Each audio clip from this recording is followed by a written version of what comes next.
आज अब मैं आपसे जो कुछ भी कहने जा रहा हूँ, उससे पहले मैंने अपने आप को एक बार चिकोटी काटी कि मैं सचमुच में होश-हवास में हूँ या नहीं। ऐसे तो नहीं है कि मैं किसी तंद्रा में हूँ। कल से मैं बहुत रोमांचित हूँ और अपनी कही बात पर मुझे खुद को कई बार ऐसा लगता है कहीं मैं झूठ तो नहीं बोल रहा। ऐसा रोमांचक, अविस्मरणीय प्रसंग मेरे जीवन में अब तक शायद पहली बार आया है। और मुझ जैसे छोटे आदमी को जिस तरह से नोटिस में लिया गया और मुझसे बात की गई और मुझे जो महत्व दिया गया है, उसके लिए मेरे पास कोई शब्द नहीं है। थोड़ी मेरी बात पूरे धैर्य से सुनिएगा और मुझे उसके बाद बताइएगा कि आपको कैसा लगा। नमस्कार, मैं विष्णु बैरागी और अपनी चैनल बैरागी की बातें लेकर मैं आपसे बात कर रहा हूँ। कृपा करके मेरा चैनल सब्सक्राइब कर लीजिएगा। मेरे ससुराल पक्ष में एक शोक प्रसंग उपस्थित हुआ, तो मुझे 2 दिन से आना-जाना करना पड़ रहा है। मैं इंदौर, उज्जैन, रतलाम के बीच में आना-जाना मेरा चल रहा है। कल जब मैं यात्रा में था, तब मुझे लगभग 4 घंटे के अंतराल से 2 टेलीफ़ोन आए। दोनों टेलीफ़ोन वालों ने अपने आप को लद्दाख से बोलने वाला बताया। मैं नहीं जानता कि वो लद्दाख से थे या नहीं, लेकिन उनकी हिंदी बहुत अटपटी थी और ये स्पष्ट हो रहा था कि हिंदी बोलने में उन्हें थोड़ी असुविधा हो रही है। हिंदी उनकी मातृभाषा नहीं है और हिंदी अंग्रेजी मिला के उन्होंने अपनी बात मुझसे की। जब मुझे पहला टेलीफोन आया तो मुझे विश्वास ही नहीं हुआ। इन दोनों सज्जनों से मैंने उनके नाम दो दो बार पूछे, लेकिन चूंकि मैं यात्रा में था तो मैं ना तो मुझे नाम याद रहे, न मैं उनके नाम लिख पाया। लेकिन दोनों ने बताया कि वो लद्दाख से बोल रहे हैं। जब पहला टेलीफोन आया तो मुझे विश्वास नहीं हुआ। मैंने 2 बार पुष्टि की, तो उनसे पूछा, मैंने कहा आप मुझसे क्या चाहते हैं?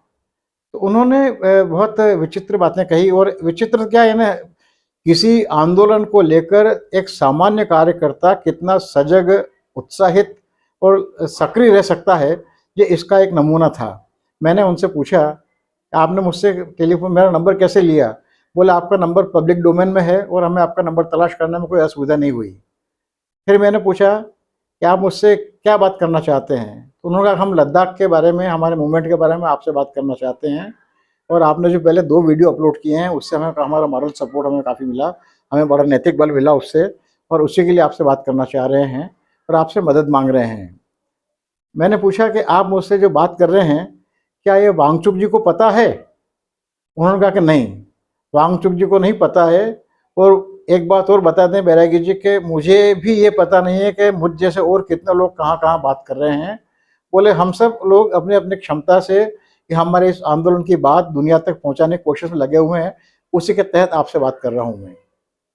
उनसे मैंने उनकी पूरी बात सुनी और मैंने कहा ठीक है मैं कोशिश करूँगा। उन्होंने खाली ये कहा था कि आप हमारी बात को पहुँचाने की कृपा कीजिए, जिस तरह से आपने पहले 2 वीडियो डाले हैं, उस तरह से और वीडियो डालें। मैंने उनसे कहा कि मैं बहुत छोटा यूट्यूबर हूँ भाई, मेरा साल भर नहीं हुआ है, मेरे सब्सक्राइबर इतने नहीं हैं कि आपकी उम्मीदें पूरी की जा सके। तो उन्होंने कहा कि साहब आपकी बात यदि किसी एक नए आदमी ने भी सुन ली या आपकी बात पर किसी एक आदमी ने भी विचार कर लिया, तो मेरा आज का टेलीफ़ोन करना सफल हो जाएगा।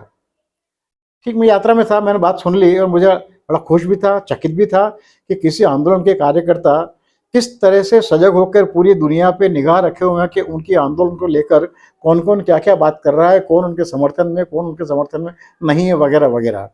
जब 4 घंटे बाद करीब मुझे दूसरा टेलीफ़ोन आया, तब मैं और ज़्यादा चौंका। उन्होंने भी अपने आप को लद्दाख से बोलना बताया। मैंने उनसे पूछा कि आप मुझ पे उनसे वही पूछा कि मेरा नंबर आपको कहाँ से मिला? तो उन्होंने कहा कि हम आंदोलनकारी हैं और अपनी ज़रूरत के साज़ो-सामान हम सब लोग तलाश कर लेते हैं। आपने शायद आंदोलन किए नहीं है, इसलिए आपको शायद अनुभव नहीं होगा, लेकिन हम पहाड़ी लोग हैं, बहुत कठिन जीवन जीते हैं और आपका नंबर हासिल करना तो हमारे लिए बहुत आसान काम था, बहुत आसानी से हासिल कर लिया। मैंने उनसे सहज ही पूछा कि आज सुबह मुझे एक टेलीफ़ोन और आया था, तो क्या आपको पता है कि उन्होंने टेलीफ़ोन किया था? बोले नहीं, मुझे नहीं पता आपको किसने टेलीफ़ोन किया और मैं जब टेलीफ़ोन कर रहा हूँ, तो बाकी और किसी को पता नहीं है कि मैं आपको टेलीफ़ोन कर रहा हूँ। मैंने उनसे पूछा कि क्या वांगचुक जी को पता है? जैसा सवाल मैंने पहले वाले से किया था। मैंने कहा क्या वांगचुक जी को पता है कि आप मुझसे बात कर रहे हैं? तो उन्होंने बड़ा ऐसा विचित्र जवाब दिया कि मैं कल्पना भी नहीं कर सकता था, शायद आप भी चौंकेंगे। उन्होंने कहा कि बैरागी सर, हम में से हर आदमी सोनम वांगचुक है और आप सोनम वांगचुक से ही बात कर रहे हैं, ये मान के चलिए आप। मुझे बड़ा सच मानी में रोंगटे खड़े हो गए कि कोई एक मैदानी कार्यकर्ता इतनी जिम्मेदारी से और इतने विश्वास भाव से अपने नेता के प्रति समर्पित होकर इस तरह से कोई बात कर सकता है क्या?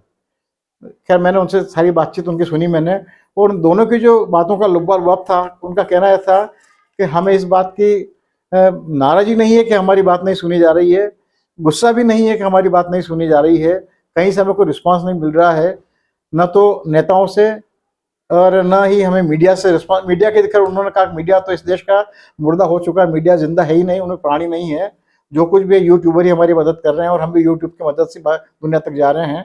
तो उन्होंने कहा कि हमारी बात नहीं सुनी जा रही, जिससे हमें क्षुब्ध जरूर है हम लोग, गुस्सा भी अपनी जगह हो सकता है, नाराज़ी नहीं ले रखी, लेकिन हो सकता है सबके हमारी बात अनसुनी करने के लिए, अनदेखी करने के लिए सबके पास अपने अपने कारण हो सकते हैं, इसलिए हम सब उनको क्षमा करते हैं।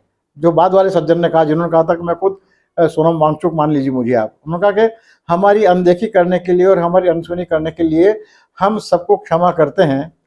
और उन्होंने जो बात कही कि हमारी बात आप आगे तक पहुँचाइएगा, कि हम नहीं चाहते कि हमारी आंदोलन की वजह से दुनिया में भारत की प्रतिष्ठा को एक छोटी सी खरोंच भी आए, लेकिन जब घर वाले नहीं सुनेंगे तो फिर हम कहाँ जाके अपनी बात कहेंगे? फिर हमें पड़ोसी का सहारा लेना पड़ेगा, उससे अपनी बात कहनी पड़ेगी कि भाई घर वाले मदद नहीं कर रहे हैं तो हमारी मदद कर। हम उनका के याद रखिएगा, सारा देश इस बात को याद रखे कि हम दुनिया के मंच पे अपनी मर्जी से नहीं जा रहे हैं, हम बिल्कुल नहीं जाना चाहते हैं। याद रखिएगा, हम वहाँ दुनिया के मंच पर भेजे जा रहे हैं, धकेले जा रहे हैं।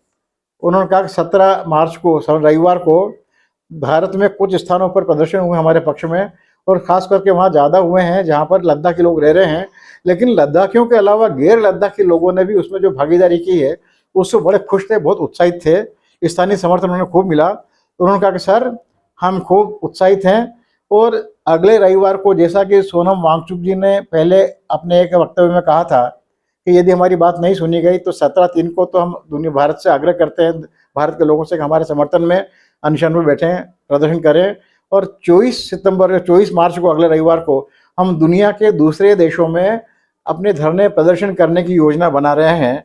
तो फिलहाल हम, जब मैं आपसे बात कर रहा हूँ बैरागी सर, तब हम 24/3 की तैयारी कर रहे हैं संडे की, और यदि प्रदर्शन हमें करने पड़े तो हम आपके जरिए अपनी बात ये कहना चाहते हैं, इसके लिए हमें जिम्मेदार बिल्कुल नहीं माना जाए, हमें दोषी नहीं माना जाए।